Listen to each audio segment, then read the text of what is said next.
1-2 orang.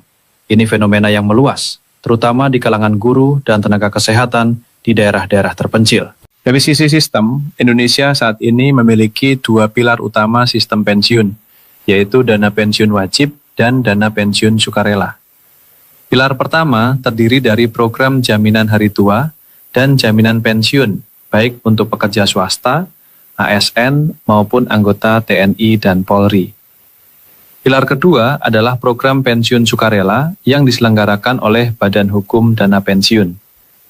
Secara agregat, total aset dana pensiun per akhir Mei 2024 sudah mencapai 1.439,71 triliun rupiah atau tumbuh 8,36% secara year on year. Jumlah penyelenggara program pensiun saat ini berjumlah 222 dengan peserta aktif mencapai 28,29 juta orang. Namun di balik angka yang tampak besar itu, ada masalah yang mengkhawatirkan. Replacement ratio atau perbandingan antara uang pensiun yang diterima dengan penghasilan terakhir saat aktif bekerja baru mencapai sekitar 15-20% dari take home pay. Artinya, jika seseorang terakhir menerima penghasilan 10 juta rupiah per bulan, maka uang pensiun yang diterima hanya sekitar 1,5 juta rupiah hingga 2 juta rupiah. Padahal rekomendasi International Labour Organization menyarankan replacement ratio minimal 40%. Kita masih jauh dari angka itu. Penilaian dari pihak eksternal pun tidak bisa diabaikan. Global Pension Index 2023 yang diterbitkan oleh Mercer dan CFA Institute menempatkan Indonesia pada nilai indeks 51,8 dari skala 100. Dikategorikan dalam kelompok C dari 47 negara yang dinilai. Artinya, sistem pensiun Indonesia masih membutuhkan pengembangan dan penguatan yang signifikan agar bisa bertahan secara berkelanjutan. Beberapa usulan perbaikan yang direkomendasikan antara lain, memperluas cakupan kepesertaan, memperkuat regulasi secara berkesinambungan, serta meningkatkan transparansi kepada peserta. Sebagai respon atas berbagai tantangan ini, OJK telah menyusun peta jalan atau roadmap pengembangan dan penguatan dana pensiun Indonesia untuk periode 2024 hingga 2028. Peta jalan ini ditopang oleh 4 pilar utama, yaitu penguatan ketahanan dan daya saing, pengembangan ekosistem sektor dana pensiun, akselerasi transformasi digital, serta penguatan pengaturan, pengawasan, dan perizinan. Implementasinya dibagi dalam 3 fase. Fase pertama, 2024 hingga 2025, berfokus pada penguatan fondasi. Fase kedua, 2026 hingga 2027, berfokus pada konsolidasi dan penciptaan momentum, termasuk pembangunan sistem terintegrasi kepesertaan e-pensiun nasional. Fase terakhir di tahun 2028 adalah fase penyesuaian dan pertumbuhan, di mana diharapkan sudah terbentuk ekosistem dana pensiun yang lebih baik, dengan peningkatan replacement ratio yang signifikan. Jadi Bapak dan Ibu, gambarannya seperti ini. Jangka pendek kita sedang menikmati THR dengan tambahan 50% tunjangan kinerja yang mulai cair di awal Maret 2026 dan ditargetkan masuk sebelum Idul Fitri. Ada pula rapel kenaikan gaji pensiunan yang sedang dalam proses administrasi dan diharapkan bisa terrealisasi dalam beberapa bulan ke depan. Kemungkinan besar sekitar bulan April hingga Mei 2026 jika semua tahapan berjalan lancar. Dan gaji ke-13 yang dijadwalkan cair sekitar Juli 2026. Jangka panjang ada peta jalan besar yang sedang dibangun untuk memastikan bahwa generasi pensiunan berikutnya bisa hidup lebih layak dan lebih tenang. Sekarang ada beberapa hal praktis yang perlu Bapak dan Ibu lakukan dari sekarang agar tidak mengalami masalah saat pencairan tiba. Pertama, pastikan nomor rekening yang terdaftar masih aktif dan benar. Kalau pernah ganti buku tabungan atau kartu ATM, segera cek apakah nomor rekening tetap sama. Kalau berubah, harus segera diperbarui sesuai prosedur. Kedua, pastikan rekening tidak dalam kondisi dorman atau pasif. Rekening yang lama tidak digunakan bisa dianggap pasif oleh bank. Untuk mengaktifkannya, cukup lakukan transaksi kecil, bisa tarik tunai atau setor tunai nominal berapapun.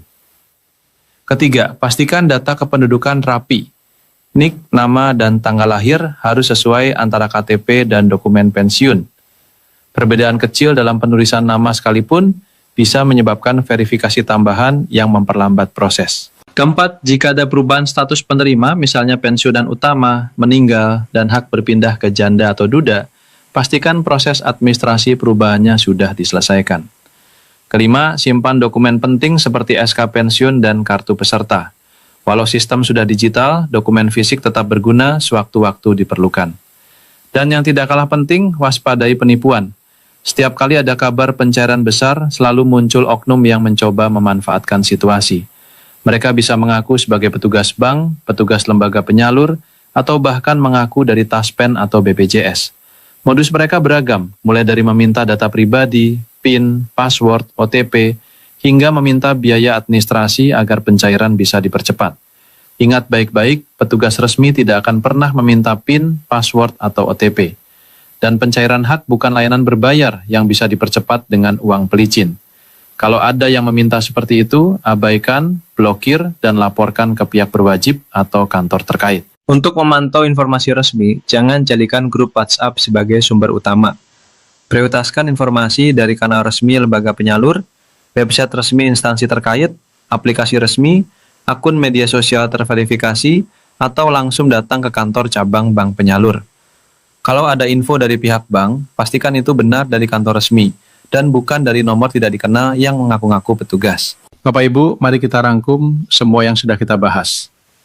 THR untuk ASN, TNI, Polri, dan pensiunan mulai dicairkan awal Maret 2026 dengan tambahan 50% tunjangan kinerja dan total anggaran 55 triliun rupiah untuk 9,4 juta penerima.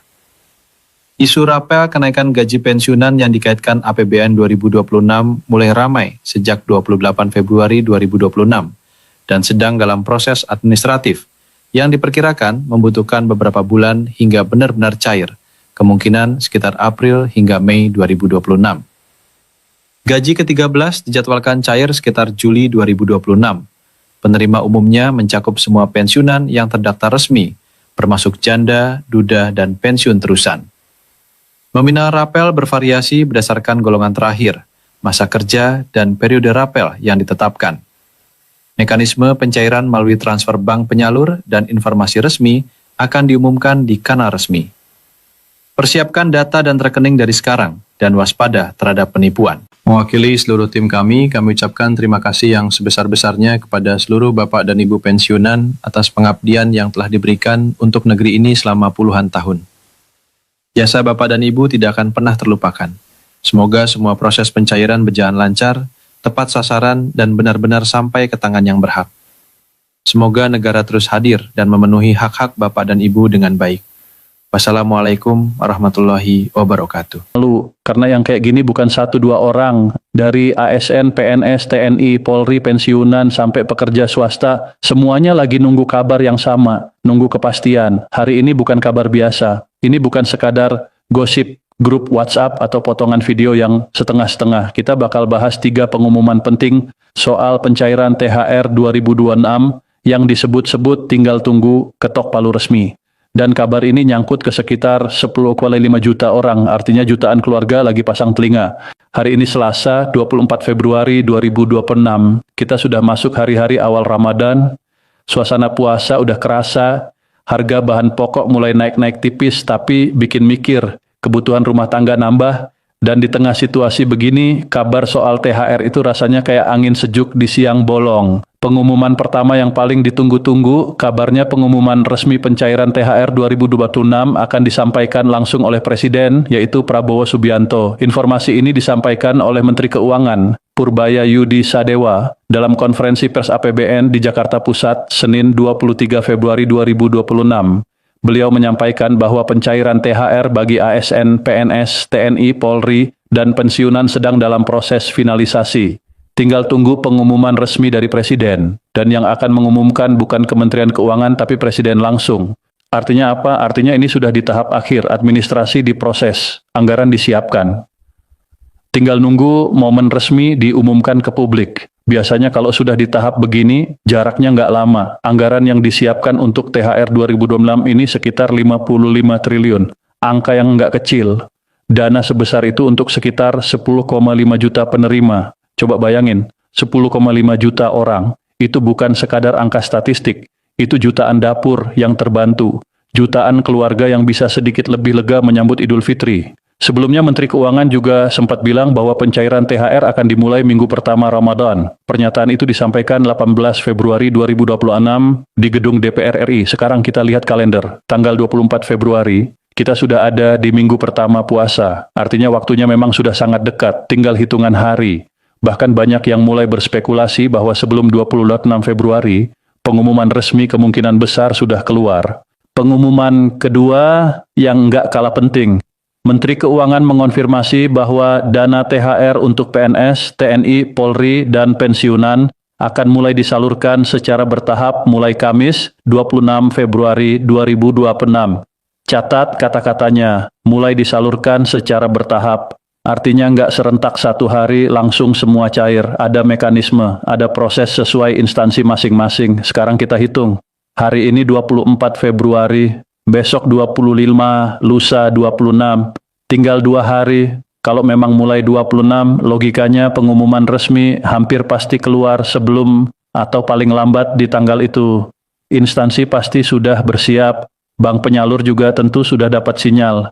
Lalu bagaimana dengan pensiunan? Biasanya mekanismenya lebih sederhana. Dana langsung masuk ke rekening yang sudah terdaftar. Tidak perlu pengajuan tambahan, karena itu seringkali pensiunan bisa menerima lebih dulu dibanding sebagian PNS aktif yang masih melalui proses administrasi internal. Tapi tetap semua menunggu pengumuman resmi dan teknis pelaksanaan. Sekarang kita masuk ke pengumuman ketiga soal pekerja swasta. Pemerintah menegaskan kewajiban pembayaran THR bagi pekerja swasta tetap berlaku sesuai regulasi. Mengacu pada Permenaker nomor 6 tahun 2016, pembayaran THR harus penuh dan tidak boleh dicicil. Tidak boleh separuh dulu, sisanya nanti. Harus penuh sesuai hak pekerja. Kalau perusahaan terlambat atau tidak membayar sesuai ketentuan, ada sanksi denda 5% dari total kewajiban.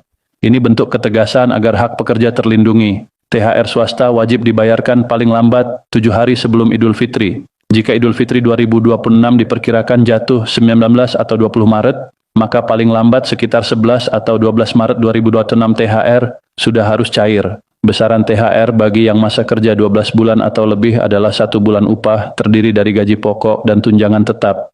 Kalau masa kerja di bawah 12 bulan dihitung proporsional.